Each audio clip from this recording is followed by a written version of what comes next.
Hi there, this video is designed to help you with personal development skills or PDS Unit 1 at a senior level. If this isn't the level that you are doing, then you need to get out of this video and find your appropriate level. PDS Unit 1 at a senior level is designed as an opportunity to help you develop and demonstrate the physical skills required in the workplace of the industry of your choice, to make industry connections, and to strengthen intangible employability skills such as teamwork, communication, etc. that you need to demonstrate in the workplace. Your booklet that goes hand in hand with this video is green. The one I'll be speaking to you from is white. The booklet is relatively large. The vast majority of that is work diaries, so there is work to be done in here, but not as much as the booklet would suggest, being 52 pages long. You need to start with outcomes 1 and 2. They are on page 1 to 14. You need to start on page 1 by identifying the issue and your project itself. I've explained to you previously that it's probably best to start with the project itself and work backwards. So what is it that you want to do as a project? Write that down there. Then think back to what the issue is that you want to address. So for instance, if your project is that you want to build a deck, the issue is that there's nowhere comfortable to sit, or there's no sense of community or something like that. And then you choose which one it relates to. So for instance, that could be health and well-being, self-esteem, because it gives you somewhere comfortable and safe to sit at school or wherever it is that you're doing it, and explain how it relates to that. Once that's done, you need to start some project planning. This begins on page 2. You need to start by telling us the step that you intend to do, explain why that step is needed, and tell us when you aim to complete that by. There's lots of space here for multiple steps, so you need to make sure you do it as detailed as possible. Assume that we know nothing and you need to explain it all to us. The same needs to be done for the next section, which is the resources you need. This can be tools and materials, but tell us what it is you need and why you need it. Again, as much detail as possible. After that, you need to look at the budget, what things are going to cost. So you need to look at everything that's going to potentially cost you money to complete in this project. Write it on page 3 in the expense, what it is, the cost of one of those, how many of those you need so that those two can multiply to give you the total cost. You need to tell us where the money's going to come from. If you're doing something at school, that will generally be the school VCAL budget. If you're doing this at home because you're in isolation, then it might be something that you're paying for or something like that. Do we need to note anything about that money? If not, that's fine. You need to present this to somebody who has a vested interest, as well as a peer and a staff member, so that they can give you feedback. Someone with a vested interest is someone who cares about this happening. Generally, if it's a school project, it will be someone at school. But if you're doing this at home in isolation and doing a project at home, it could be a family member. They just need to provide feedback for you. That's on page 4. Just feedback on what you've told them. You can email your plan to a peer to get feedback for page 5, and you can email it to a staff member to get feedback for page 6. You then need to do your own self-reflection on page 7. Page 8 requires you to look at potential issues that might come up through your project. So page 8, looking at it, asks you any environmental issues that might come up and how can you negate or lessen the impact of this issue. So how can you make it not an issue or make it a very small issue? Same with cultural issues and social community issues. This is asking you to pre-plan for these things so that you can make it as good as you possibly can, rather than coming across an issue later and then adjusting it on the fly. You have a plan from the get-go. When you've included those things, the answers to your question about how you can negate or lessen the impact of the issue should be put into your project plan to reflect that. That's why from page 9 to page 10, you have an adjusted you have an adjusted plan where you can write it out again with the changes necessary. I would also make changes from the feedback you receive from other people. From that, you need to look at page 11.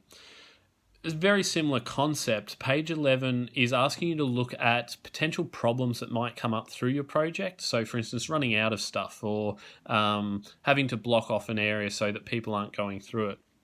But you need to write down the potential problem and then the possible solutions to avoid that problem or minimize the impact of the problem upon your project.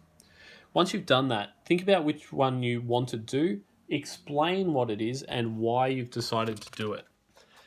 Again, this is just designed to get you to start pre-planning in hopefully trying to avoid these issues happening, but if they do happen, then you have a plan to deal with them. There's enough pages for that to deal with 3 issues. So on page 14, it's asking you to think about social and ethical considerations in the use of digital media. So digital media might include making a phone call using Facebook, Snapchat, whatever it might be. An ethical consideration would be, for instance, you taking pictures of your project or people working, but not asking them permission. That would be unethical. A social consideration could be something like using digital media platform really, really loud, so at an inappropriate hour and it disturbs those around you. But on page 14, it just asks you to think about social considerations in using digital media and how will you minimize or eliminate them, and then the same with ethical considerations. This needs to be presented to a staff member. Just email that page to a staff member and they'll give you a bit of feedback. Page 15 is the start of outcome 4. You need to communicate with people throughout the course of this project, and as such, you need to develop a communication strategy. This is just how you're going to communicate with people. It's not a big portion of this task. Booklet-wise, it only goes from page 15 to page 19. So starting on page 15, you need to start looking at methods of communication, research it, write down your source, and tell us what you found. Then with what you found, for that method of communication, write down some positives and negatives for that method of communication. There are more on page 16 so that you have a total of 3. So now you've figured out potential communication strategies. It could be just talking to people. It could be creating posters, whatever it is that you need to do. You need to look at digital media technologies that you could potentially use. It could be like I'm communicating with you now on YouTube. It could be via other mediums like Snapchat or Facebook or something like that. It's asking you to write down what information you found after researching the different digital media technologies that you can use. Again, show this to a staff member and get them to comment upon it. Once you've done that, you need to determine your communication strategy. So how are you going to communicate with people? This goes on page 18 and 19, and it just asks you to tell us what the purpose of the communication you're going to have is. So, for instance, giving instructions.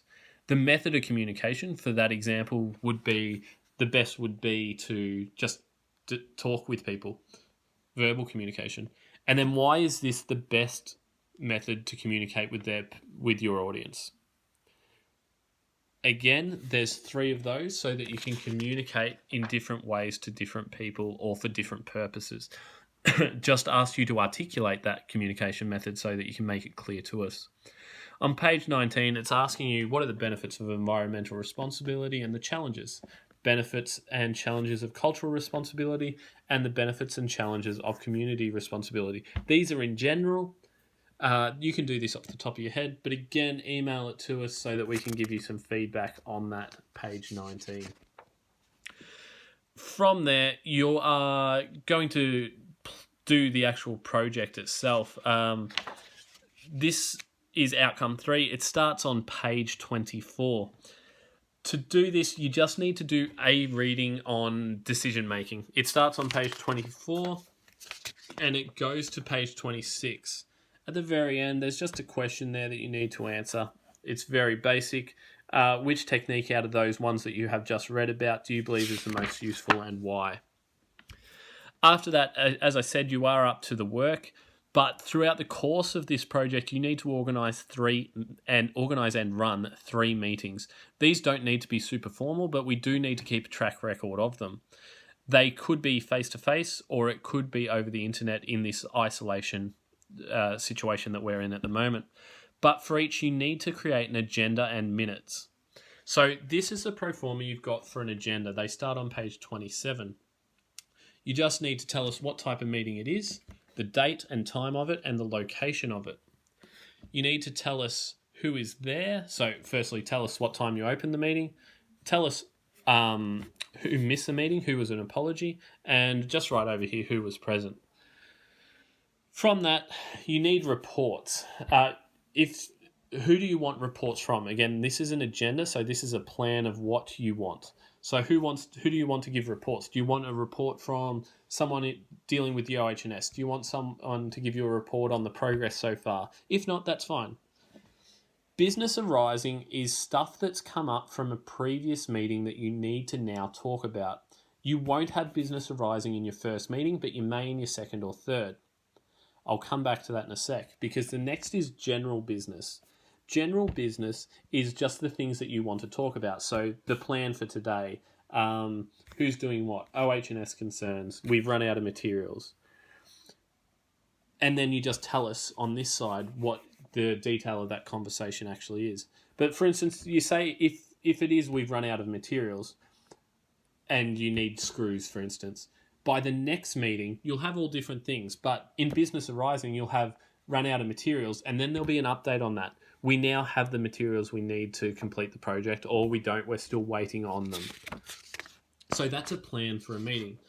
After that, you have the actual minutes itself where you give us the details of those things so that it's more of a detailed description. So you've still got all the same headings that you had in creating your agenda, but after that you describe a little bit more about it and then the decision that was made for that particular item. After that, you say who's going to do it and when they're going to, when it was completed.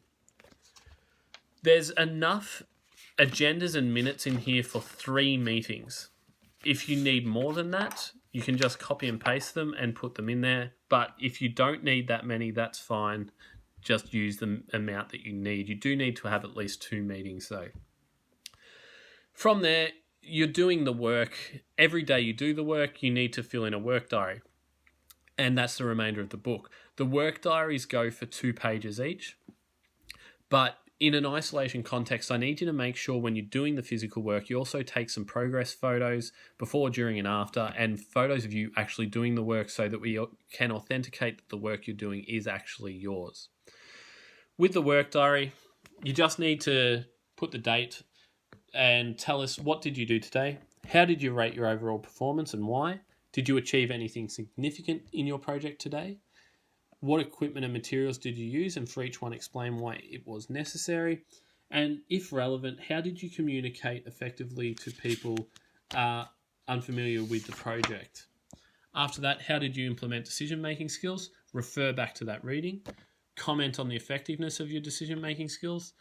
And how effective was your communication strategy today? What evidence skills did you, what leadership skills did you evidence today? How effective was your leadership? What strategies can you use to improve your performance, and anything else that you need to add? As I said, just use one for every day that you do that work. Once you've done that, the final thing you need to do is a project reflection. So the project reflections start on page 20 and go to page 23. You need to do a self-reflection. Just answer all the questions there. They're very self-explanatory. A peer review, so ask someone to do it for you, and a stakeholder review. The stakeholder review could be someone at home if you're doing a project at home. Otherwise, it's a community one. You then need to get a staff member reflection on page 23. That is the entirety of it. The major focus here is you doing the physical work and being able to document that to us. Once you've done that, you will have completed PDS1 at a senior level for the first time. You need to complete it 3 times to complete the subject. We allocate you roughly 4 weeks to do this once. So by the end of term 1, you should have completed 2 projects and all the associated paperwork. By the end of week 5 in term 2, you should have finished it for a 3rd time and therefore be finished the subject. As always, if you have any questions or concerns, please let me know so that we can help you. Stay safe.